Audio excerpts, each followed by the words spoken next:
এই পৃথিবীর সবচাইতে বড় সাগরের নাম হচ্ছে প্রশান্ত মহাসাগর।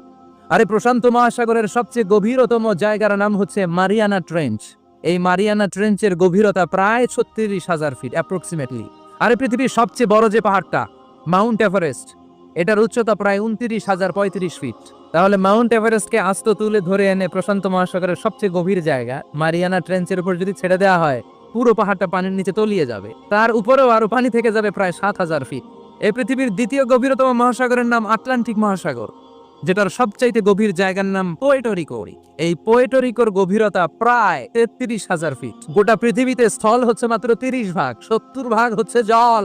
এই আটলান্টিক মহাসাগরকে ক্রস করে ইউরোপ থেকে আমেরিকায় যেতে হলে বিমানগুলো আড়াআড়িভাবে এই সাগরটাকে পাস করে যেতে হয়। আগে যেত কনকর্ড, যেটা ঘন্টায় বিমানটা 1000 মাইল বেগে চলতো। ওই বিমানটা দিয়ে পাশের দিক থেকে এই পাশ থেকে ওই পাশটা ক্রস করতে 4 ঘন্টা লেগে যেত।